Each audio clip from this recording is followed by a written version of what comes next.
हप्पू नेमकं काय आहे आणि या नावामागे त्याचं सिक्रेट काय दडलेलं आहे? जर मी एक लोकल रिटेलर आहे तर मला याचा फायदा कसा मिळेल? एकाच प्लॅटफॉर्मवरती वेगवेगळी दुकानं येऊन खर्च केल्यामुळं ह्या सगळ्याचं कॉस्ट कटिंग होतं. त्यामुळे एका दुकानाचा कस्टमर बेस आता 100 झाला. असे कोणते 3 बिझनेस सेक्टर आहेत ज्यांनी हप्पूवर यायलाच पाहिजे? जो कोण रिटेल बिझनेसमध्ये आहे, ज्याला कोणाला कनेक्शन हवं आहे वेगवेगळं, बरोबर, त्या सगळ्यांनी यावर येणं गरजेचंच आहे. मला ॲज अ कन्झ्युमर मला हप्पूचा फायदा कसा मिळेल? ऑनबोर्ड होण्यासाठी काही मेंबरशिप फी, सबस्क्रिप्शन प्लॅन. जर तुमच्या समोर एंड कन्झ्युमर आहे तर अशा कोणत्या 3 गोष्टी आहेत ज्या जेणेकरून तो फुल्ली कन्व्हिन्स होईल? हप्पू जर हे तुझ्या डोक्यामध्ये नसतं तर आज सुमित काय करत असता?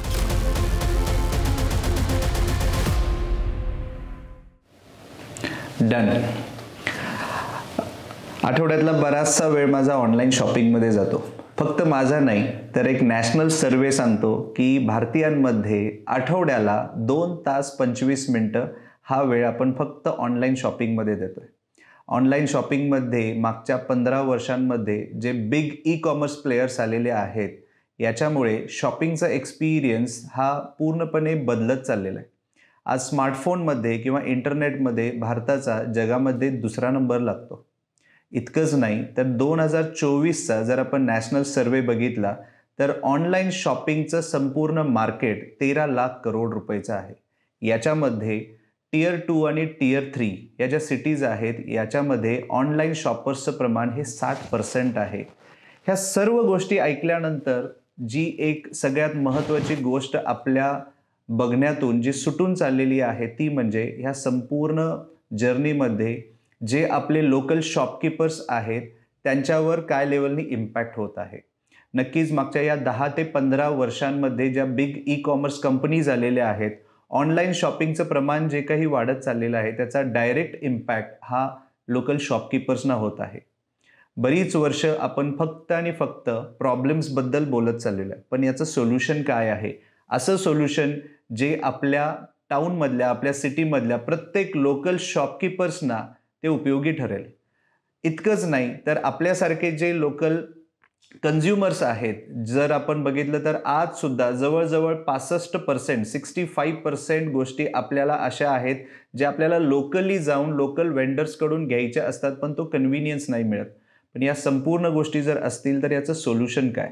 तर लोकल शॉपकीपर्ससाठी त्याच पद्धतीनं जे काही एंड कन्झ्युमर्स आहेत यांच्यासाठी जी एक संजीवनी ठरत चाललेली आहे असा प्लॅटफॉर्म म्हणजे हप्पू. नाव हप्पू आणि त्याच पद्धतीनं त्याच्या मागे एक जी सिक्रेट रेसिपी आहे ती पण आपल्याला आज ऐकायची आहे आणि त्याचसाठी आजचा जो पॉडकास्ट आहे हा स्पेशल ठरणार आहे. कारण आजच्या पॉडकास्टसाठी हप्पू प्लॅटफॉर्मचे जे कोफाउंडर आहेत सुमित हे माझ्यासोबत असणार आहेत आणि आम्ही पूर्णपणे हा जो काही प्लॅटफॉर्म बनवलेला आहे इस्पेशली या शॉपकीपर्ससाठी किंवा शॉपिंगचा एक्सपिरियन्स जो आहे हा बदलून टाकण्यासाठी हा पूर्णपणे डिस्कशनचा आज मेन अजेंडा राहणार आहे. तर मग चला बघूयात आजच्या ह्या पॉडकास्टमधला एक नवीन विषय ज्याच्यामध्ये तुमच्यासाठी बरंच काही असणार आहे.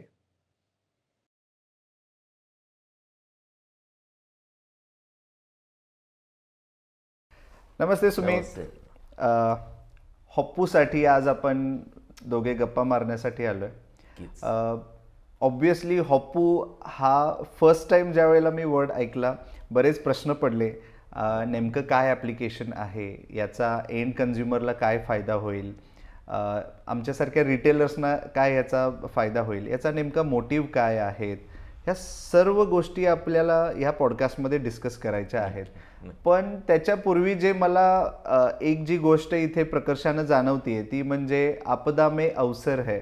म्हणजे आत्ता ऑनलाईन शॉपिंगच्या विश्वामध्ये ज्या काही अडचणी आहेत किंवा आपले जे लोकल रिटेलर्स आहेत त्यांचे जे काही प्रॉब्लेम्स आहेत आणि ज्या स्पीडने इंटरनेट आणि स्मार्टफोनचं रिव्हॉल्युशन होतं आहे तर ह्या संपूर्ण प्लॅनेटवर ज्या काही घडामोडी चाललेल्या आहेत यामध्ये परफेक्ट टाईमला म्हणजे right app at the right time for the right people हे जे आहे हे हप्पूसाठी अगदी बरोबर बसलेलं आहे. याच्यामध्ये सगळ्यात पहिला प्रश्न जो माझा आहे, हॉप्पू नेमकं काय आहे आणि या नावामागे त्याचं सिक्रेट काय दडलेलं आहे? नक्कीच दादा. आता कसं झालं, साधारण कोविडच्या वेळेची गोष्ट. माझं रिटेल आहे, फार्मसी, क्लोथ स्टोअरही आहे. एक अशी गोष्ट शोधत होतो की हे नवे नवे सगळे ई कॉमर्स ॲप येत होते. आम्ही रिटेलर्स त्यांच्याशी झगडण्याचा प्रयत्न करत होतो, त्यांना नावही ठेवत होते. ॲक्च्युली ते त्यांची अपडेटेड सिस्टीम घेऊन येत होते, पण आमच्याकडे असं काहीच नव्हतं की त्यांच्या एक पाऊल पुढं किंवा त्यांच्याबरोबर राहण्यासाठी नेमकं काय करावं. तर हीच थोडी विचार करत असताना एक निदान एक लॉयल्टी पॉईंट सिस्टीम कस्टमरना कनेक्ट करण्यासाठी काहीतरी माझ्याजवळ असावं म्हणून मी एक काउंटरवरती एक सिस्टीम चालू केली. त्याचं सुरुवातीचं नाव होतं MS कार्ड, म्हणजे मनी सेव्हिंग कार्ड. तर तिथं आम्ही काय करायचो माझ्या ह्या शॉपमध्ये की माझे कस्टमर झालं की त्यांचं परचेस झालं की मी लॉयल्टी पॉईंट्स द्यायचो.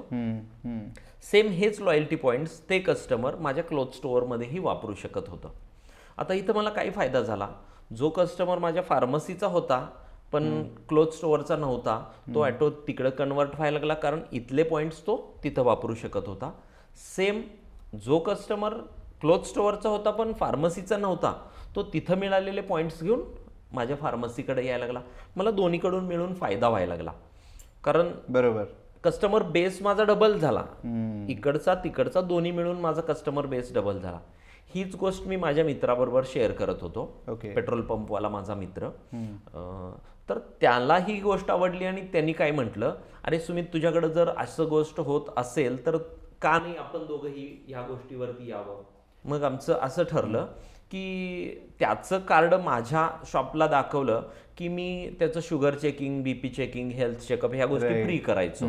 आणि माझं कार्ड पंपावरती दाखवलं की ₹1 एक्स्ट्राचा डिस्काउंट मिळायचा. खूप छान फायदा व्हायला लागला. माझं कस्टमर त्याच्याशी शेअर व्हायला लागलं, त्याचं कस्टमर माझ्याशी, आमचा पुन्हा कस्टमर बेस वाढला. आता या गोष्टीचाच फायदा आमच्या लक्षात आल्यानंतर आम्ही एक सिस्टीम डेव्हलप करायची ठरवली की हे सगळे छोटे छोटे दुकान या प्लॅटफॉर्मवरती एकत्र येऊन जे काही या सध्या स्पर्धेच्या याच्यामध्ये आम्हाला झगडा करायला लागतोय तो संपवण्याची एक गोष्ट आम्ही ठरवली आणि आम्ही सगळे दुकानदार या प्लॅटफॉर्मवरती एकत्र आलो. हे डेव्हलप करत असताना खूप नव्या नव्या गोष्टी आणखी आम्हाला जाणवल्या की इथं कस्टमरला आणखी आपण वेगवेगळे फायदे किंवा ऑफर्स मॅनेज करू शकतोय, त्यांच्याशी व्यवस्थित कनेक्ट होऊ शकतोय, त्यांना कनेक्ट करण्यासाठी वेगळा प्लॅटफॉर्म डेव्हलप करू शकतोय. मग आम्ही हे फक्त वेबमध्ये आम्ही जे काम करत होतो ते ॲपमध्ये आणायचं ठरवलं. आता ॲपमध्ये आणत असताना आम्हाला छोट्या मोठ्या गोष्टी जाणवल्या की थोडंसं ते कॅची असावं, वेगळ्यांना जाणवावं. आणि एक सगळ्यात महत्त्वाची गोष्ट आम्हाला इथं काय जाणवली की या आमच्या ॲपमध्ये या छोट्या दुकानदारांसाठी एक होप आहे आणि याच होप बरोबर त्या एंड कस्टमरला हॅपीनेसही आहे, जो लॉयल्टी पॉईंट स्वरूपात मिळतो, बोनसच्या स्वरूपात मिळतो. त्यांचं हॅपीनेस तिथं डेव्हलप होतं आणि असं याचं नाव झालं होप्पू. आणि आज हे सुंदरपणे काम करतंय होप्पू म्हणून. राईट.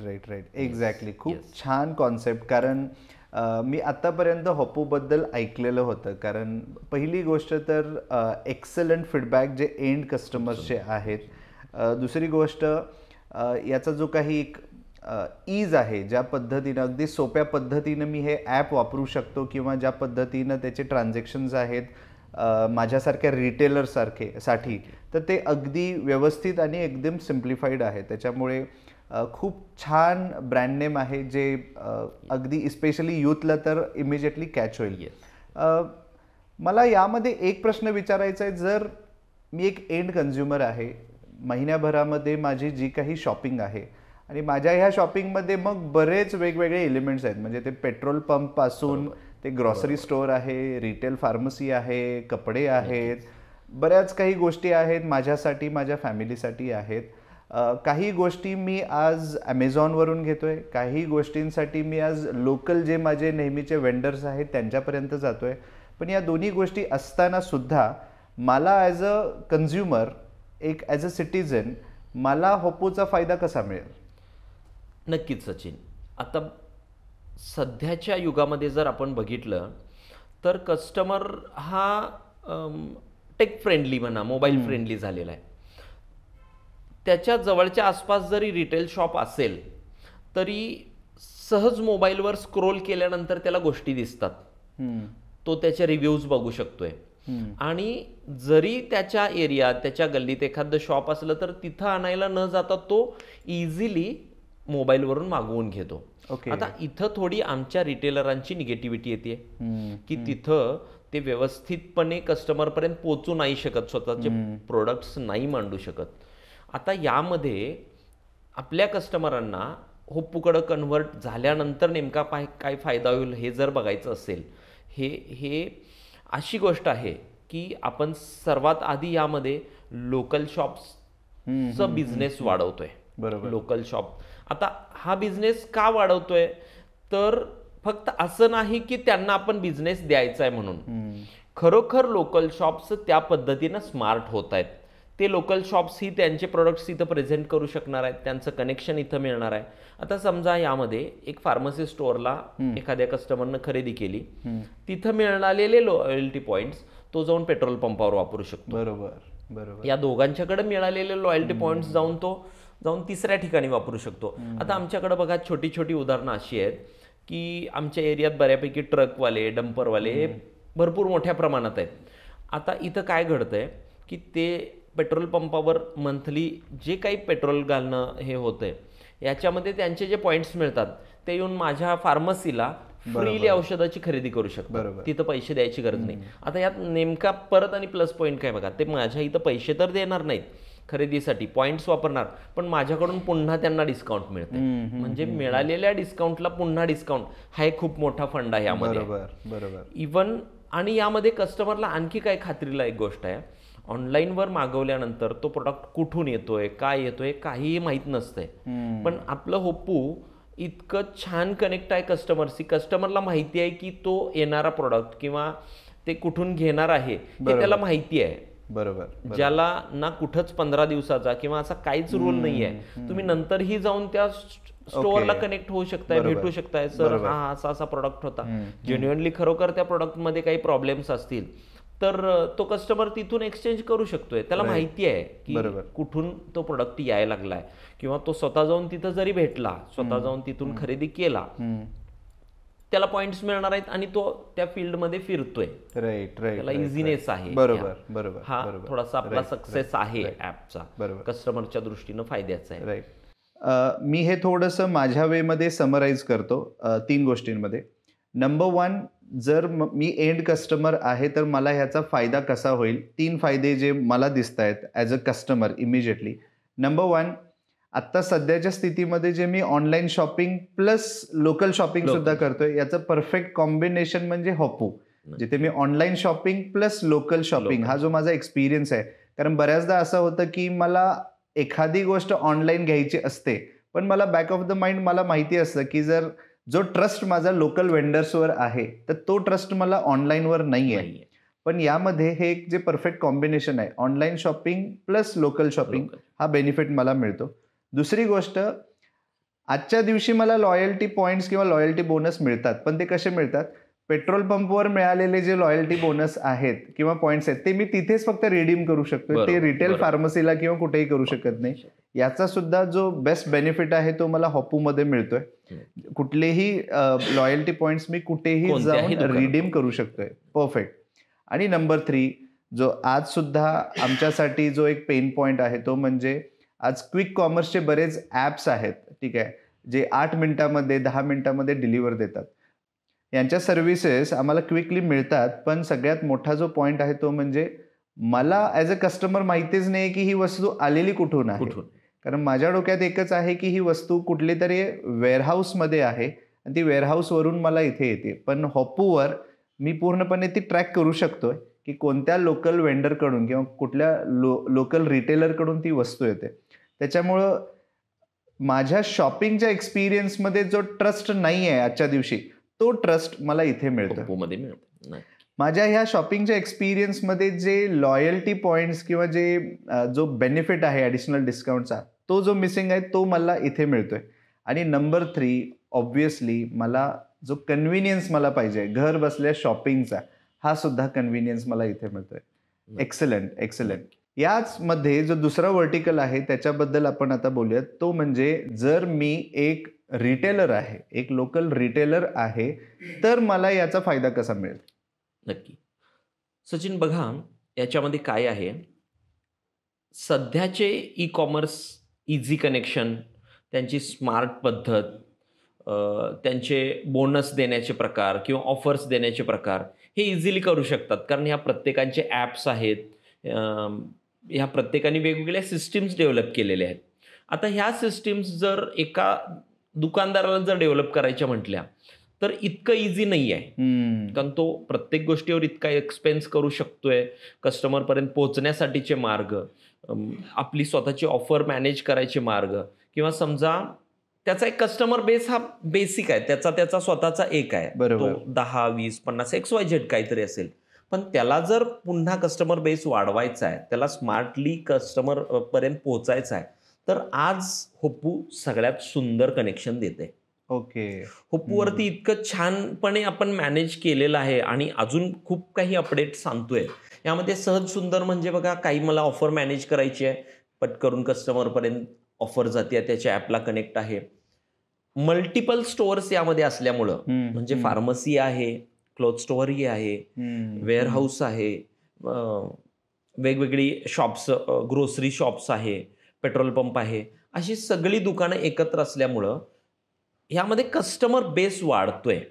कारण एका दुकानचा 10 कस्टमर धरला, प्रत्येकी 10 म्हटले तर 10 दुकानांचे 100 कस्टमर आले एकाच ठिकाणी. बरोबर.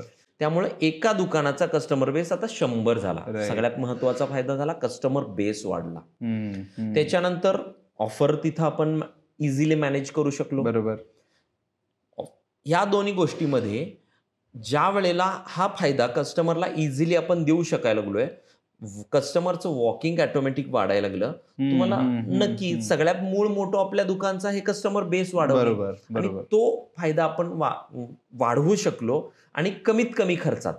इथं एकाच प्लॅटफॉर्मवरती वेगवेगळी दुकानं येऊन खर्च केल्यामुळं हा मल्टीमीडिया मार्केटिंग, फ्लायर मार्केटिंग, ह्या सगळ्याचं कॉस्ट कटिंग होतं. ओके. आणि खूप खूप कमी खर्चात आपण इझिली कस्टमरपर्यंत पोहोचू शकतोय. तर हा महत्वाचा फायदा आहे जो आपल्या दुकानांना होतो आणि ते हँडल करतंय व्यवस्थित. बरोबर.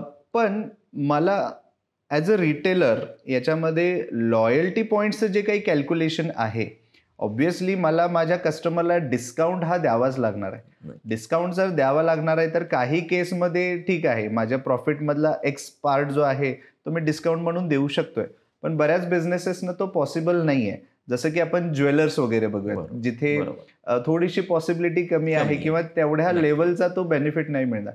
तर हे तुम्ही कॅल्क्युलेशन्स कसे कॅल्क्युलेट केलेले आहेत आणि याचा परिणाम ऍक्च्युली होतोय का रिटेलर्स? हो. नाही, हा खूप महत्वाचा प्रश्न आहे.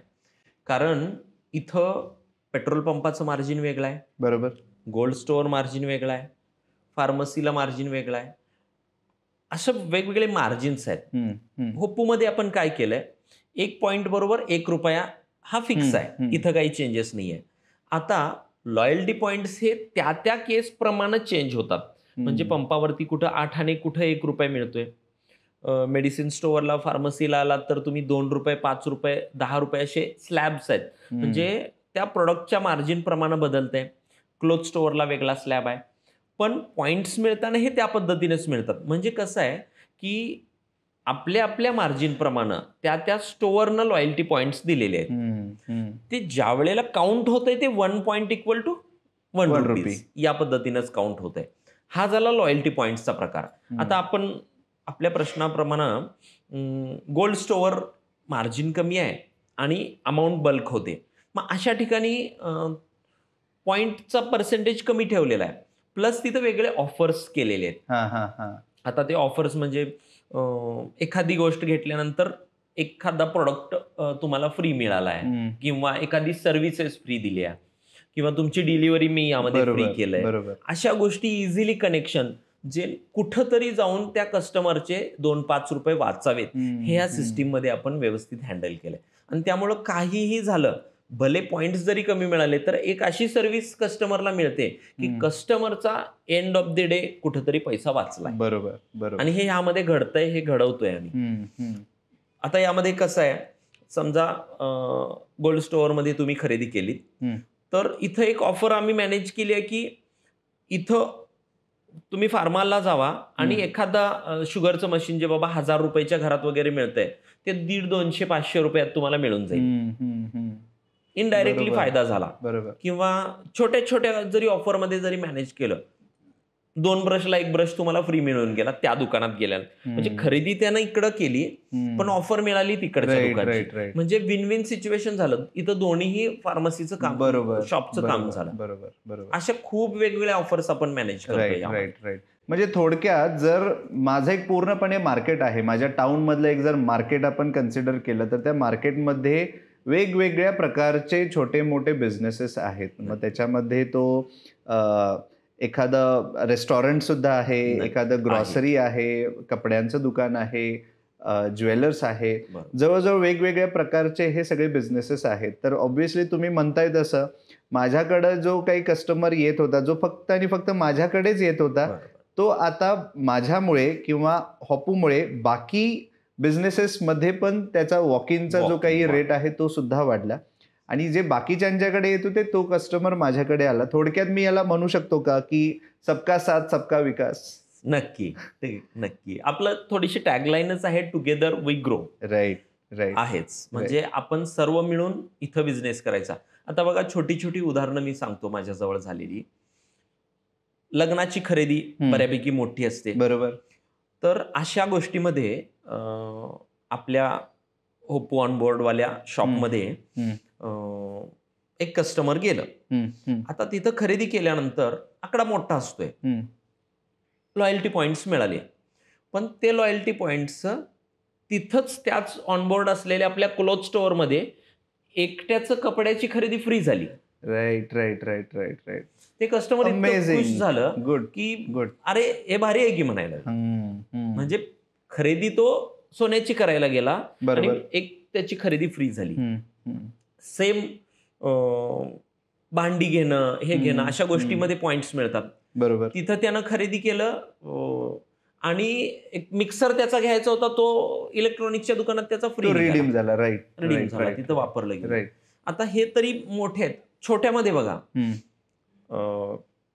आपला कस्टमर बाहेर पडलाय आणि त्याने 1-2 दुकानात खरेदी केली, कंटाळला तर फार्मसीला खरेदी केल्या, तिथं मिळालेले पॉइंट चहाच्या टपरीवर जाऊन त्याचा फ्री चहा पिऊन घेतला. अरे वा, ओके, सुपर. आणि पुन्हा त्याला पॉइंट्स मिळाले. त्याने पैसे तर नाही दिले पण पुन्हा त्याला डिस्काउंट पॉइंट्स मिळाले. राईट. चहावाल्याचंही काम झालं. फार्मसीवाला म्हटला, साहेब जावा तुम्ही खरेदी करा, जाऊन मस्त चहा प्या, जावा तुम्ही या पॉइंटवर चहा पिऊ शकताय. बरोबर. चला इथं. अशा खूप गोष्टी आहेत. इव्हन या सगळ्यांच्या मध्ये जाऊन काय महिन्याला मी जाऊन पिक्चर बघणार आहे म्हटलं तर तुमचं पिक्चरचं तिकीट पण फ्री निघतंय. Okay, great. ते सुद्धा कनेक्टेड आहेत. बरोबर. त्यामुळे अशा पद्धतीनं आपण आपला लोकल बिझनेस इतका सुंदर यामध्ये कनेक्ट झालाय की आता तुम्हाला घाबरण्याची गरजच मला नाही वाटत की यात काय आहे. कोणतीही गोष्ट येऊ दे, नवी सिस्टीम येऊ दे, तुम्ही इझिली एकत्र असल्यामुळे डेव्हलप करू शकता आता याच्यामध्ये. बरोबर. मला चांगलं आठवतंय कारण फ्लिपकार्टची सुरुवात झालेली होती 2010 साली इंडियामध्ये. त्याआधी बऱ्याच वेस्टर्न कंट्रीमध्ये ऑनलाईन शॉपिंग हे फॉर्मली चालू झालं, पण इंडियामध्ये 2010ला याची सुरुवात झाली आणि स्लोली त्याचा जो सगळ्यात मोठा जो प्रभाव पडायला लागला किंवा जो निगेटिव्ह इम्पॅक्ट पडायला लागला तो लोकल शॉपकीपर्सना. आणि हे आत्तापर्यंत आपण ऐकलेलं आहे की मग बरीच आंदोलनं झाली, बराच विरोध झाला, टॅक्सेशन पॉलिसी या ह्याच्यामध्ये. पण खूप कमी लोक असे आले किंवा खूप कमी ऑर्गनायझेशन्स पुढे आले ज्यांनी याच्यासाठीचं काही सोल्युशन घेऊन आले. त्याच्यामुळे मला वाटतं की या संपूर्ण जो काही प्रभाव पडलेला आहे किंवा या निगेटिव्ह इम्पॅक्टमध्ये किंवा आपदामध्ये सगळ्यात मोठा जो एक रिव्हॉल्युशनरी प्लॅटफॉर्म आहे तो नक्कीच हॉपू ठरेल असं मला वाटतं. कारण सगळ्यांना सोबत घेऊन लोकल शॉपकीपर्ससाठी ही एक संजीवनी असणार आहे. हे खूप एक असा प्लॅटफॉर्म ज्याच्यामध्ये सगळ्यांसाठी, ज्याला आपण म्हणतो विन विन सिच्युएशन, सगळ्याच लोकांसाठी विन विन सिच्युएशन असणार आहे. पण अजून एक प्रश्न जो मला पडतो की ज्या वेळेला मी असे शॉपिंग ॲप्स डाउनलोड करतोय, बऱ्याच काही ऑफर्स मला दिसत आहेत. फॉर एक्झाम्पल आपले UPIचे बरेच ॲप्लिकेशन्स आहेत. मी एखादी पेमेंट केली की मग मला तो स्क्रॅच कार्ड मिळणार, तो स्क्रॅच केला, अजून बरंच काही आहे, पण मला मग मिळत काहीच नाही. तर याच्यामध्ये असं काही हिडन अजेंडा काही आहे का, ज्याच्यामध्ये फक्त मला एक ती ऑफर फक्त मृगजळ सारखी दिसतीये, पण ती स्क्रॅच केल्यानंतर दिसत किंवा मला मिळत काहीच नाहीये. तर असं काही आहे का हिडन? सचिन, आता बघा, तुम्ही म्हणताय हे 100% खरं आहे. आता याच्यामध्ये दुसऱ्या बाजू काय आहेत? आपण एका छोट्या सिटीत असतोय, आपण स्क्रॅच करतोय आणि ती ऑफर कुठं तर तिसऱ्या सिटीतली असते, खूप वेगळ्या प्लॅटफॉर्मची असते. बरोबर. पण इथं सेमच प्रकार होपू करतोय, पण इथली ऑफर बघा, हा मेडिकलवालाचे स्क्रॅच, आता आपल्याकडे स्क्रॅच हा प्रकार नाही, तुम्हाला डिरेक्टली तुमच्या ॲपवरती ऑफर येते, पण तुम्हाला त्या जवळच्या तुमच्या माहीत असलेल्या दुकानची ऑफर येते. राईट. जेणेकरून तिथं तुम्हाला असं नाही, सहज तुम्ही जस्ट कॉल जरी केला, सर असं असं मला तुमची ऑफर मिळाली आहे, मी घेऊ दे का, काम संपलं तुमचं. म्हणजे असं तुम्हाला खूप लांब आहे किंवा काय असं काहीच नाही. त्यामुळं आलेली ऑफर खूप इझिली तुम्ही हँडल करू शकताय, कारण ती लोकल आहे, तुमच्या माहीत असलेल्या दुकानातली आहे, तुमच्या जवळच्या माणसाची आहे, तुमच्या एरियातल्या, तुमच्या गल्लीतल्या दुकानची ऑफर तुम्ही इथं द्यायला. बरोबर. खूप सोप्या पद्धतीने होत आहे. त्यामुळं हे मृगजळ तर नक्कीच नाही, ही एक संजीवनी आहे. राईट. पण याच्यामध्ये परत याच प्रश्नाला कनेक्टेड कुठला असा स्टार मार्क आहे का, ज्याच्यामध्ये आपण म्हणतो टर्म्स अँड कंडिशन्स अप्लाय, ज्याच्यामध्ये असं काही आहे का की एखादा लॉयल्टी बोनस जर मला पॉईंट मला मिळतोय, तर तो फक्त 48 तासच अवेलेबल आहे रिडीम करण्यासाठी, किंवा 5च दिवस आहे आणि 5 दिवसानंतर तो एक्सपायर होणार? खरं आहे. म्हणजे तुम्ही जो भाग म्हणालात की ऑफर मिळाली आहे आणि ती आपण घेऊच शकत नाही आहे, त्याला थोडी कारणं काय आहेत की आपण आपल्या छोट्या सिटीमध्ये बसून आपल्या ॲपवरती आलेली ऑफर बघतोय आणि ती ऑफर कोणती तरी एका मोठ्या कंपनीची असत्या, ज्याला आपण तिथं जाऊन घ्यावं लागतंय किंवा तिथंपर्यंत आपण जाऊ शकत नाही, त्यावेळेत पोहोचू शकत नाही. पण इथं तसं नाही आहे. इथं तुम्हाला जी ऑफर मिळाली आहे ती तुमच्या लोकल दुकानची आहे, तुमच्या गल्लीतल्या, तुमच्या बाजूच्याच दुकानातली आहे आणि तुम्ही इझिली त्याला डिरेक्टली कनेक्ट ही करू शकता किंवा कॉल करून मागूही शकता. म्हणजे इथं वेळ जात नाही, पटकरून तुमच्या दुकानाची ऑफर तुम्हाला दिसली आणि इझिली तुम्ही ते घेऊ शकताय. आणि यामध्ये थोडंसं आपण टाइम ठेवलेला आहे, त्याला थोडीशी कारणं अशी आहेत की ऑफ सीझनमध्ये असलेली ऑफर सीझनमध्ये जर यायला लागली तर ती कुठंतरी एकमेकाला इम्पॅक्ट करू शकते. बरोबर. थोडं टाइम लिमिट वगैरे आपण ही ठेवलेलं असतं त्यामध्ये, पण तिथं ऑफिशियली आपल्या ॲपमध्ये दिसतं की कधीपर्यंत आहे, काय आहे, आणि कस्टमरलाही जाणवतं की बाबा जर गरज असेल तर पट करून मी घेऊन टाकतो. असं कुठंही भावना होणार नाही कस्टमरची की माझा लॉस झालाय. हे त्यामध्ये आपण विचार केलेला आहे. एक नाही तरी दुसरी नाही तिसरी, आणि कस्टमरचा जास्तीत जास्त फायदा कसा होईल ते पूर्णपणे आपण त्यामध्ये बघितलेलं आहे. बरोबर. छानपणे. यामध्ये मी जे माझ्या पर्स्पेक्टिव्हनी सोल्युशन बघतोय ते म्हणजे, जर माझ्या फोनमध्ये वेगवेगळ्या प्रकारचे जर ऑनलाईन शॉपिंग ॲप्स असतील, तर पहिली गोष्ट मी Amazon सारखा ॲप जो आहे तर तो डिलीट करू शकतोय, कारण मला इथे हॉप्पूवर लोकल जे माझे शॉपकीपर्स आहेत त्यांच्याकडून मी शॉपिंग करू शकतोय. माझा प्रॉब्लेम सॉल्व्ह झालेला आहे. दुसरी गोष्ट, ब्लिंकिट सारखे जे क्विक कॉमर्स ॲप्स आहेत ते मी डिलीट करू शकतोय, जिथे हॉप्पूवरच मला इमिजिएटली सर्व्हिस मिळू शकते. दॅट टू मला आता माहिती आहे की माझे जे काही वस्तू येणार आहेत ते कुठून येणार आहेत. दुसरी जी सगळ्यात मोठी गोष्ट जी मी ह्या क्विक कॉमर्स ॲप्सवर नाही करू शकत ती म्हणजे रिप्लेसमेंट. एखादी वस्तू मला चुकीची मिळालेली आहे किंवा ती रिपेअर करायची आहे, गॅरंटी वॉरंटी जे काही, मी ते डायरेक्टली त्या शॉपकीपरशी संपर्क साधू शकतोय. आणि तिसरी गोष्ट, जे काही लॉयल्टी बोनस आणि हे जे पॉइंटर्स आहेत जे अदरवाईज मला आज कुठल्याही ॲपवर नाही मिळत ते मला हॉप्पूवर मिळत आहेत. तर ऑब्व्हियसली हे रिझन्स मला सफिशियंट आहेत. माझे बाकीचे जे शॉपिंग ॲप्स आहेत ते डिलीट करून पूर्णपणे मी शिफ्ट होऊ शकतो हॉप्पूवर. ठीक आहे. नक्कीच.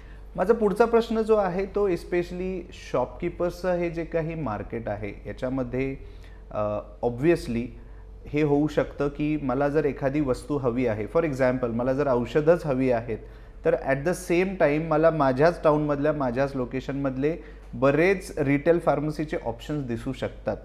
तर हा जो काही पार्ट आहे की लॉयल्टी बोनससुद्धा मला मिळत आहेत, पण हे लॉयल्टी बोनस रिडीम करण्यासाठी मल्टिपल शॉपकीपर्स आहेत की तुम्ही टाउन वाईज फक्त एकाच शॉपकीपरला किंवा एकाच सेक्टरमधल्या शॉपकीपरला तुम्ही ऑनबोर्ड केलेलं आहे, ती सिस्टम कशी ठेवलेली आहे? हो, आपण यामध्ये थोडंसं लक्ष ठेवलेलं आहे.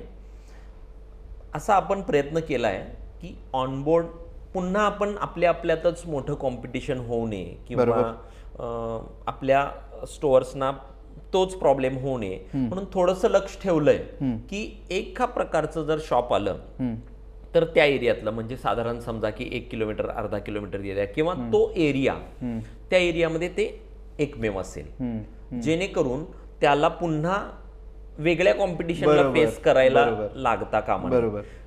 पण असं आहे की तुम्हाला मिळालेले पॉइंट्स, तुम्ही आता फार्मसी एक आली तर फार्मसी ही त्या एरियातली ती सिंगल असेल, पण ते पॉइंट्स तुम्ही जाऊन क्लोथ स्टोअरला रिडीम करू शकता, तो सिंगल असेल.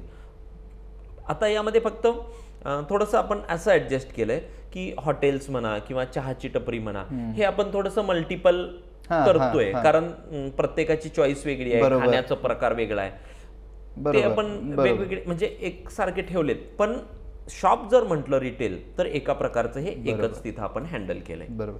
सुमित ॲज अ को फाउंडर, कारण मला माहिती आहे की किती अवघड असतं, किती चॅलेंजिंग असतं असा एखादरी रिव्हॉल्युशनरी प्लॅटफॉर्म मार्केटमध्ये आणणं, ज्याची लोकांना सवय नाही आहे, लोकांना ती सवय लावावी लागते. पण ह्या संपूर्ण प्रवासामध्ये बऱ्याच सक्सेस स्टोरीज बघितलेल्या असतील. एखादी सक्सेस स्टोरी तू सांगू शकशील एखाद्या शॉपकीपरची, ज्याच्याकडे सुरुवातीला एक्स कस्टमर होते, पण ॲप्लिकेशन वापरल्यानंतर ते 2x झालेले, 3x झालेले, 10x झालेले, अशी एखादी स्टोरी? हो सचिन, महत्त्वाची म्हणजे बघा, सुरुवातीच्या काळात आम्ही हा आमच्यासाठी प्लॅटफॉर्म म्हणून तयार केला आणि त्या काळामध्येच माझ्या मित्राचंच क्लोथ स्टोअर होतं, त्याची इतकी निगेटिव्ह टेंडन्सी झालेली की अरे बाबा तो रिलायन्सवाला यायला लागलाय, ती मोठी मोठी स्टोअर्स यायला लागले, बरोबर, ते वेगळ्या पद्धतीनं मांडणीपासून त्यांच्या सर्व्हिसेस, स्मार्ट सर्व्हिसेस घेऊन यायला लागलेत. आणि मग आता आपण काय करायचं? माझ्या तर यात 2 पिढ्या गेल्यात, आता याच्यानंतर मी वेगळी गोष्ट काही करू शकत नाही. पण ज्या वेळेला होप्पूमध्ये एंट्री झाली आणि आमच्यातला कस्टमर एकमेकांच्यात फिरायला लागला, त्याचा कॉन्फिडन्स इतका चेंज झाला की जो तो म्हणत होता की बाबा नाही, आता माझं आता दुकान बंद करायला लागतंय, मला आता दुसरा काहीतरी व्यवसाय शोधायला पाहिजे, तिथं त्यानं ते छोट्या दुकानाचं आज 4 मजली दुकान केलंय. वा, ही 4 वर्षातली गोष्ट आहे. त्यानंही त्याच्या गोष्टी वाढवल्या, थोडं स्मार्टनेस आणलं, पण तो कॉन्फिडन्स आणण्यासाठी होप्पूनं त्याला खूप मोठी मदत केली आणि आज त्या खूप वेगळ्या लेवलला त्याचं काम चालतंय. बरोबर, खूप सुंदर. सिमिलर वे मध्ये एखादा एंड कन्झ्युमर ज्याची सक्सेस स्टोरी तू सांगू शकशील? त्या तर म्हणजे एकच काय, अशा खूप आहेत. छोट्या मोठ्या सांगायचं म्हणजे माझ्या काउंटरवरती एक आजोबा येतात, औषधाची खरेदी त्यांची असते, मंथलीची असते. ते रुटीन घेत जात होते. मी बाबा थोडंसं सांगितलं, ते म्हटले की बाबा मला ह्यातलं काय कळत नाही, तुझ्यावर विश्वास आहे, हे ते बरोबर एक्सेप्ट केले. पण एक 6 महिन्यानंतर त्यांच्याकडे कलेक्ट झालेल्या पैशावरती त्यांनी स्वतःच्या नातीला एक पेंडंट घेतलं जाऊन. वा, आणि एवढा आनंदाने येऊन ते माझ्याजवळ सांगत होते, अरे सुमित हे काय भारी झालं की हे म्हणजे डबल, बरोबर, खूप सुंदर असा अनुभव आहेत. आणि असे खूप अनुभव आहेत. पेट्रोल पंपावरती पेट्रोल घालून औषधं खरेदी करणे, किंवा माझ्याकडे औषधं खरेदी केल्यानंतर चष्मा लागणार आहे, ते चष्म्याच्या दुकानात जाऊन चष्मा फ्री मध्ये होणे, अशा खूप वेगवेगळ्या गोष्टी आहेत. बरोबर बरोबर बरोबर, खूप छान त्यामध्ये हँडल होत आहे. राईट. अजून एक कदाचित हा प्रॉब्लेम तुम्ही आता सध्या सॉल्व्ह करतच आहे, कारण जो मला म्हणायचा आहे तो डिजिटल मार्केटिंगचा. कारण आज सुद्धा इंडियामध्ये बरेच असे लोकल शॉपकीपर्स आहेत किंवा लोकल बिझनेसेस आहेत ज्यांचा डिजिटल प्लॅटफॉर्मवर काहीच प्रेझेन्स नाही आहे, ना त्यांची वेबसाईट आहे, ना त्यांचं गुगलवर पेज आहे, काहीही नाही आहे. ठीक आहे, त्याच्यामुळं ही लोक कधीही बॅनरवर पण खर्च करत नाहीत किंवा डिजिटल मार्केटिंगवर पण खर्च करत नाहीत. फॉर एक्झाम्पल एखादी बेकरी असेल, ठीक आहे, किंवा एखादं छोटंसं रेस्टॉरंट असेल, ही लोक कधीही करत नाहीत. पण हॉपूमुळे त्यांना डिजिटल मार्केटिंगचा ॲडव्हान्टेज नेमका कसा मिळतो? खूप सुंदर मिळालेला. यामध्ये काय झालंय, सर्वात महत्त्वाचं म्हणजे एखादा रिटेलर या डिजिटल मार्केटिंगवरती जायचं म्हटलं तर त्याला तितका वेळ नाही मिळत. हा सगळ्यात मोठा पॉईंट आहे. त्याच्यानंतर दुसरा पॉईंट येतोय की त्या लेवलचं एक्सपेन्स तितकं खर्च करू शकतोय का, तर तिथेही प्रॉब्लेम येतात. पण होपूमुळं काय झालंय, हे इतकं इझी झालंय की त्या दुकानदारांनी फक्त सांगायचं आहे की हे मला ह्या वीकमध्ये करायचे आहे, माझे हे ऑफर्स काढायचे आहेत. जस्ट होपू थ्रू तुमचं ते सगळं होतंय, इझिली घडतंय. बरोबर. सेम वे इन्फ्लुएन्सर थ्रू त्यांची जाहिरात केली जाते, जिथं त्या दुकानदाराला काही करायचं नाहीये, बरोबर, सगळं होप्पू रेडी करून देते. आणि या गोष्टीमुळं एका छान पद्धतीनं तो छोटा बेकरीवालाही ऑटोमॅटिक ह्या सर्व्हिसेसवर आला, जो त्यानं कधीच विचार केला नव्हता. बरोबर बरोबर. इकडं जॉईनिंग झालं, इकडे ऑटो तुमच्या ह्या सर्व्हिसेस चालू झाल्या. तुम्हाला वेगळ्या रीतीनं काहीही तिथं मांडायचं नाहीये की बाबा मला हे करायचं आहे, ते ऑटो सर्व्हिसेस तुमची चालू होते. बरोबर, छान प्लॅटफॉर्म तुम्हाला मिळून जातो. बरोबर. असा एक प्रश्न असा, जे लेट्स ॲज्युम, आपण एक ॲज्युम करूयात कंडिशन की इमॅजिन तो दिवस उद्याचा आहे जिथे जवळजवळ सगळ्या टाउन्समधले जेवढे काही शॉपकीपर्स आहेत, छोटे मोठे जेवढे काही व्यवसाय आहेत आणि जेवढे काही कन्झ्युमर्स आहेत, हे पूर्णपणे हॉपूवर ऑनबोर्ड झालेले आहेत. जर हा दिवस उद्याचा असेल जिथे सगळ्या शॉपकीपर्सकडे हॉपू आहे, सगळ्या कन्झ्युमर्सकडे हॉपू असेल, तर नेमकं त्या दिवशी तुम्ही काय बदल बघताय? सर्वात महत्त्वाचं म्हणजे आजच्या स्थितीत माझा रिटेलर जो प्रॉब्लेममध्ये आहे त्याचा तो प्रॉब्लेम सुटलेला असेल. आज खूप मोठा असा प्रॉब्लेम आहे की माझ्या पुढच्या पिढीनं काय करायचं. या मोठ्या आलेल्या MNC कंपन्यांच्याकडे कामालाच जायचं का, तो प्रश्न मिटलेला असेल. बरोबर. कारण स्वतःच्या कॉन्फिडन्सवरती तुम्ही कोणताही बिझनेस डेव्हलप करण्याची तुमच्याकडे ताकद झालेली असेल. कारण ती स्ट्रेंथ आपण म्हणतोय ना, एकत्र आल्यामुळे झालेला फायदा तुम्ही इझिली करू शकणार आहे. बरोबर. म्हणजे साधी गोष्ट अशी आहे की तुम्ही आज ठरवायचं आहे आणि उद्या ते इम्प्लिमेंट करायचं आहे, आणि हे सगळं होपू करू शकतंय, होतंय, करायलोय आणि हे होणार आहे. वा. यामध्ये जर सपोज मी एक रिटेलर आहे आणि जर मला हॉपूवर ऑनबोर्ड व्हायचं आहे, हॉपूवर जर यायचं असेल, तर मला नेमकं काय करणं अपेक्षित आहे? खूप असं काही वेगळं काही नाही. आमचे कॉन्टॅक्ट्स नंबर वगैरे आहेतच, तिथं तुम्ही जॉईन करा. आपली वेबसाईट आहे, इंस्टाग्रामवर तुम्ही आम्हाला रिक्वेस्ट करू शकता, आम्हाला डिरेक्टली DM करू शकता. आहे, तुम्ही जस्ट आम्हाला मेसेजही केलात की आमची टीमच येईल तुमच्याजवळ. बरोबर. ऑफिशियली ऑनबोर्डिंग करण्यासाठी काही गोष्टी आहेत छोट्या मोठ्या, जेणेकरून तुमचा लोगो, तुमचं नाव, लोकेशन, तुमचे प्रोडक्ट, या सर्व्हिसेस जे काय आहेत ते सांगा, ऑनबोर्ड होऊन जाईल. कारण हा प्रश्न विचारण्यामागचं कारण असं की बरेच शॉपकीपर्स असे जे डिजिटली रेडी नाही आहेत. आज सुद्धा त्यांना इंटरनेट वापरता येत नाही, किंवा लॅपटॉप कम्प्युटर त्यांच्याकडे नाही आहेत, किंवा स्मार्टफोन आहे पण तो व्यवस्थित ते वापरू शकत नाहीत. अशा वेळेला तुमच्याकडून त्यांना असिस्टन्स कोणत्या पद्धतीचा मिळतो? हो सचिन, नक्की हे खूप महत्त्वाचं आहे. कारण आम्ही सुरुवातीच्या फेजमध्ये आम्हाला हे खूप जाणवलं आहे की सिस्टीम व्यवस्थित न हँडल केल्यामुळं थोड्या निगेटिव्हिटीमध्ये जात होतो. म्हणून आम्ही ऑफिशियली आमच्या या रिटेलरांना कशी ट्रेनिंग देता येईल, त्या जोपर्यंत ते व्यवस्थित डेव्हलप होत नाहीत तोपर्यंत त्यांना डेली ते आम्हाला कॉल करू शकतात. त्यांना पूर्ण माहिती पुरवली जाते. तिथं जाऊन माझ्याकडची टीम आहे ती पूर्ण ट्रेनिंग दिली जाते. व्यवस्थित हँडल कसं करायचं, ऑफर इश्यू कसे करायचे हे सांगितलं जातं. आणि सर्वात महत्त्वाचं, आपण ॲपच इतकं सोपं ठेवलेलं आहे की जस्ट एक नॉर्मल बिलिंग कसं होतंय त्या पद्धतीनं त्या कस्टमरचा मोबाईल नंबर घ्यायचा आहे, तो टाकायचा आहे, एंटर करायचा आहे. एखादी ऑफर आहे, जस्ट क्लिक करायची आहे, सेंड करायची आहे. म्हणजे अशी कॉम्प्लिकेटेड गोष्टच ठेवली नाही की ती जमणार नाही. खूप युजर फ्रेंडली ठेवलेली आहे जेणेकरून ते सोप्या पद्धतीने होऊन जात आहे. बरोबर बरोबर. खरं तर सिक्रेट ठेवण्यासाठीच असते, तरीसुद्धा मी विचारतो की हॉपूची सिक्रेट रेसिपी काय आहे? कशामुळे आज असं काय कारण आहे जेणेकरून आज कन्झ्युमर्स रिपीटेडली ॲपवर जात आहेत, रिपीटेडली शॉपिंग करत आहेत किंवा रिपीटेडली लॉयल्टी पॉईंट्स जे आहे ते रिडीम करून घेत आहेत? त्याची नेमकी सिक्रेट रेसिपी काय?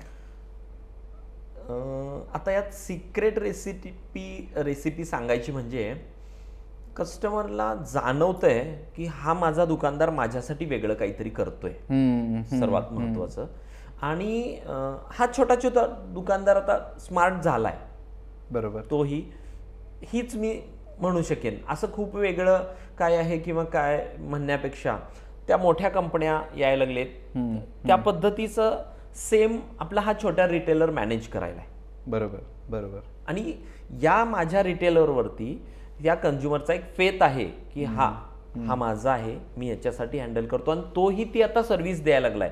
ज्या सर्व्हिसेससाठी कस्टमर बाहेर जात होता, जे सर्व्हिसेस माझ्या या छोट्या रिटेलरकडे मिळत नव्हत्या, त्या आता इझिली मिळायला लागल्या. बरोबर. त्यामुळं हीच आहे असं मला तरी वाटतं. बरोबर बरोबर. हे संपूर्ण करत असताना आता शॉपकीपर्सना ऑनबोर्ड करण्यासाठी किंवा या प्रवासामध्ये तुम्हाला कोणत्या अडचणी येत आहेत? नो डाऊट ॲप आहे, एंड कन्झ्युमर्सपर्यंत आपण पोहोचतोय.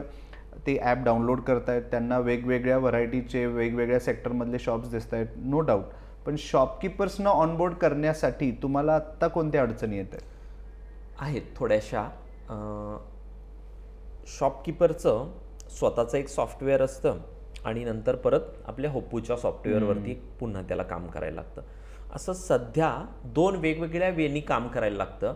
ऑलरेडी माझा शॉपकीपर त्याच्या कामात थकलेला असतो, व्यस्त असतो, आणि पुन्हा येऊन नवीन काहीतरी करायचं म्हटलं तर त्याला ते अडचणीचं वाटतं. पण ज्या वेळेला आमच्या कन्व्हिन्सनं किंवा एखाद्या त्याच्या मित्राच्या सांगण्यानं तो ऑनबोर्ड झालाय शॉपकीपर आणि त्याचा फायदा दिसायला लागतो, तो इतकं फ्लुएंटली त्यावर वर्क करायला लागतो की मग बूम, बरोबर, सगळी सिस्टीम बूम. पण जोपर्यंत ते होत नाही तोपर्यंत थोडं आम्हाला कष्ट करावं लागतं. त्यांना ते कन्व्हिन्स करणं की सांगणं बाबा हे तुला फायदा देऊ शकतं, तोपर्यंत थोडंसं आम्हाला पळावं लागतं. बरोबर बरोबर बरोबर. सुमित, आता आपण रॅपिड फायरची सुरुवात करूयात. रॅपिड फायर नावाप्रमाणेच तुम्हाला मी जो प्रश्न विचारणार आहे अगदी क्विक टाईममध्ये तुम्हाला तो सांगायचा आहे. पहिला प्रश्न, जर तुमच्या समोर एखादा शॉपकीपर असेल तर अशा कोणत्या 3 गोष्टी आहेत ज्या 3 गोष्टींनी तो शॉपकीपर जो आहे तो फुल्ली कन्व्हिन्स होईल हॉपूवर येण्यासाठी? अशा 3 गोष्टी. त्याची आत्ताची परिस्थिती, तो स्मार्ट आहे का, त्याला ती स्मार्ट सिस्टीम द्यायची, त्याच्याकडं पूर्ण प्रॉब्लेम्स आहेत आणि त्या प्रॉब्लेमचं सोल्युशन आपण देऊ शकतोय का, ते सोल्युशन प्रॉपरली त्याला देणं, आणि त्याचा जो आजचा कस्टमर बेस आहे तो खात्रीशीररित्या त्याला कसा वाढवता येईल ते पटवून देऊन त्याला ऑनबोर्डिंग करणं, आणि ते पटवण्याची आपल्याकडे जी काही सिस्टीम आहे त्या सिस्टीमचं ऑफिशियली त्याच्याकडे माहिती देणं. परफेक्ट. या तरी मला वाटतं. म्हणजे थोडक्यात आपण शॉपकीपरसाठी ती एक सुपर पॉवर आहे असं आपण कन्सिडर करूया, जेणेकरून त्याची सेल्स जी आहे ती सेल्स इथे पूर्णपणे वाढते. मार्केटिंग जी आहे ती मार्केटिंग एका लेवलला ऑटोमेशनला जाते. थर्ड म्हणजे कस्टमर्स, जे वॉक इन कस्टमर ज्याला आपण म्हणूयात किंवा कस्टमर रिटेन्शन आपण म्हणूयात, ते अगदी फुल स्पीडनी किंवा फुल स्विंगनी हे पूर्णपणे होते. या 3 गोष्टी अशा आहेत ज्या प्रोबॅबली त्या शॉपकीपरसाठी सुपर पॉवर ठरतील. ठीक आहे. सेम प्रश्न आहे, जर तुमच्या समोर एंड कन्झ्युमर आहे तर अशा कोणत्या 3 गोष्टी आहेत ज्या जेणेकरून तो फुल्ली कन्व्हिन्स होईल? ॲपचा स्मार्टनेस सगळ्यात महत्त्वाचं. आज इझीनेस वाटतंय. आज पट करून जो प्रोडक्ट बघायला लागलाय तर इझिली माझ्या दुकानाचं कनेक्शन त्या ॲपवरती मिळतंय, आपल्या शॉपकीपरांचं कनेक्शन पट करून ॲपवरती मिळतंय. एखाद्या ठिकाणी खरेदी केल्यानंतर मिळालेले लॉयल्टी पॉईंट्स तो कोणत्याही त्या सिस्टीममधल्या वेगळ्या दुकानात वापरू शकतोय, हा एक खूप महत्त्वाचा फायदा. आणि सर्वात महत्त्वाचं, एक रुपये करून त्यांचं जे सेव्हिंग त्यावरती व्हायला लागलंय ते खूप वेगळ्या पद्धतीनं माझा कस्टमर आज बघायला लागलाय त्यावर. बरोबर. आणि हे एक सेव्हिंगची सिस्टीम म्हणून पण आमच्याकडे आता ही पुढं येत आहे. बरोबर. की माझ्या खरेदी केल्यानंतर पैसे संपत नाहीत तर सेव्ह होतात. ही माझ्या होप्पूची एक सिस्टीम रेडी झाली आहे. Right right right right right. खूप छान पद्धतीनं. असे कोणते 3 बिझनेस सेक्टर आहेत ज्यांनी होप्पूवर यायलाच पाहिजे, जे तुम्ही कॉन्फिडेंटली सांगू शकता? असे कोणते 3 सेक्टर्स आहेत? सर्वात आधी मी फार्मसी म्हणेनच. राईट. कारण खूप वेगवेगळ्या प्रकारचे कॉम्पिटिशन्स यायला लागलेत. बरोबर. सेकंडरी क्लोथ स्टोअर, ज्यांना इतक्या मोठ्या मोठ्या कंपन्यांचं कॉम्पिटिशन यायला लागलंय. इतक्या वेगवेगळ्या सर्व्हिसेस घेऊन येतात आणि त्या सर्व्हिसेस माझ्या या दुकानाला, जर छोट्या दुकानाला हँडल करायचं म्हटलं, माझ्या या शॉपकीपरला हँडल करायचं म्हटलं तर ते नाही, इतकं सोपं होत नाही. आणि गोल्ड स्टोअर्स, ज्यांना कस्टमरपर्यंत इझिली पोचायचं आहे. हे तर आहेच आहे, पण असं नाही की हे 3च. जो कोण रिटेल बिझनेसमध्ये आहे, ज्याला कोणाला कनेक्शन हवं आहे वेगवेगळं, त्या सगळ्यांनी यावर येणं गरजेचं आहे. इथं असं लिमिटेशन्स तर मी चुकूनही म्हणणार नाही की हे 3च यावेत किंवा काय. बरोबर. ज्यांना छान कस्टमर बेस हँडल करायचा आहे त्या प्रत्येकानं इथं यायला पाहिजे. ज्याला स्वतःची ओळख वेगळी निर्माण करायची आहे त्या प्रत्येकाला होप्पूवरती ऑनबोर्ड करणं मला वाटतं की मस्ट. बरोबर. बरोबर. ऑनबोर्ड होण्यासाठी काही membership fee, subscription plan, anything? हो, आहेत ना सचिन, नक्कीच. यामध्ये आपण वेगवेगळे प्लॅन्स तयार केलेत, ज्यामध्ये आपला मेंबर त्याच्या गरजेप्रमाणे प्लॅन्स घेऊ शकतो. बेसिक प्लॅन आपला 16,000चा आहे. सिल्वर, गोल्ड, प्लॅटिनम असे वेगवेगळे प्लॅन्स केलेत. त्यामध्ये मी 3 सांगू इच्छितो, बाकी आणि वेगवेगळे आहेत त्यांच्या गरजेप्रमाणे आपण थोडंसं हँडल करतो. जो 16,000चा आहे तिथं त्याला ऑनबोर्डिंग मिळतं, वीकली फ्लायर वगैरे तयार करून मिळतं. पण बाकीचे जे फीचर्स आहेत, जसे इन्फ्लुएन्सर ॲड करणे, त्या कस्टमरला मंथली वेगवेगळे 3-4 फ्लायर्स तयार करून देणे, जेणेकरून तो आपला शॉपकीपर त्याच्या स्टेटसला ठेवून किंवा त्याच्या इंस्टाग्राम, फेसबुक याच्यावरती तो इझिली वापर करू शकतो. हे सगळ्यात खूप महत्त्वाचं काय आहे की तो शॉपकीपर डोक्यात तरी खूप असतं की मी आज ही पोस्ट टाकतो, उद्या ती, पण ते होत नसते त्याच्या कामाच्या ह्याच्यात. मग आपण टोटली हे हँडल करतो. तर हा सेकंड प्लॅन आहे तो 26,000चा आहे. आणि हाच प्लॅन थोडासा आपण अशा पद्धतीनं मॅनेज केला आहे की त्याचं ट्विटर हँडल, त्याचं फेसबुक हँडल, त्याचं इंस्टाग्राम हँडल हे टोटली आपल्या थ्रू, कंपनी थ्रू होतं. म्हणजे त्या आपल्या शॉपकीपरला काहीही करायची गरज नाही. त्याचं टोटल मल्टीमीडिया मॅनेजमेंट ही आपण हँडल करतो. आणि हा एक तिसरा 1 लाखाचा प्लॅन आपण कस्टमरसाठी देतो. कस्टमर आपला शॉपकीपर त्याच्या इच्छेप्रमाणे ह्यातलं कोणतंही प्लॅन घेऊ शकतो. सुरुवातीला बाबा छोटा प्लॅन घेतला हरकत नाही, त्याच्या इच्छेप्रमाणे खरोखर त्याच्या झालेल्या फायद्याप्रमाणे तो प्लॅन्स वाढवत जाऊ शकतोय. असे काही लिमिटेशन्स नाही आहेत. थोडंसं कमी कालावधीत टेस्ट म्हणूनही तो घेऊ शकतो, असं काही त्याला फोर्स नाही आहे की बाबा घ्या. असे बेसिक प्लॅन पासून आपण वेगवेगळे प्लॅन्स दिलेले आहेत. बरोबर बरोबर बरोबर.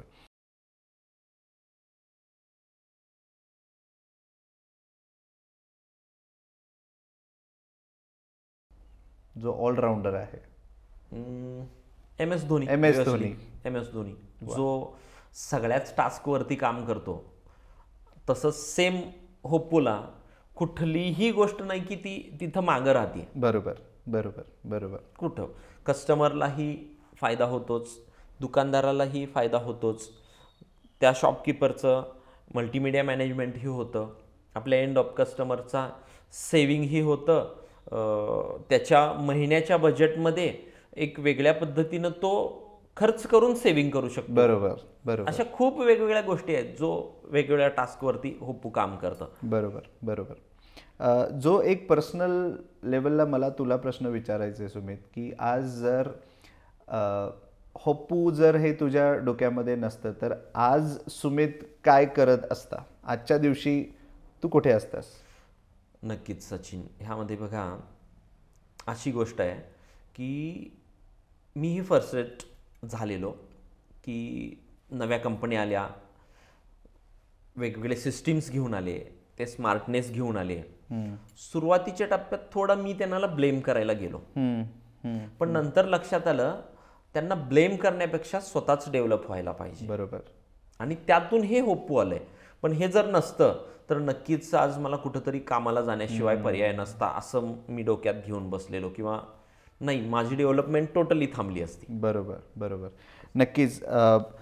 खूप छान आपलं डिस्कशन झालं सुमित. आणि मला एक जे प्रकर्षाने जाणवतं ते म्हणजे आज जे तू स्वतः बोललेलं आहेस किंवा जे तू स्वतः फील केलेलं आहेस की एवढ्या मोठ्या जायंट कंपनीज ऑनलाईन शॉपिंगमध्ये आल्या आणि त्याच्यानंतर जे काही पूर्ण आपली जी इकॉनॉमी म्हणूयात किंवा शॉपकीपर्सची, लोकल शॉपकीपर्सची जी इकोसिस्टम आहे ती पूर्णपणे एक निगेटिव्ह साईडला त्याचा इम्पॅक्ट झालेला आहे.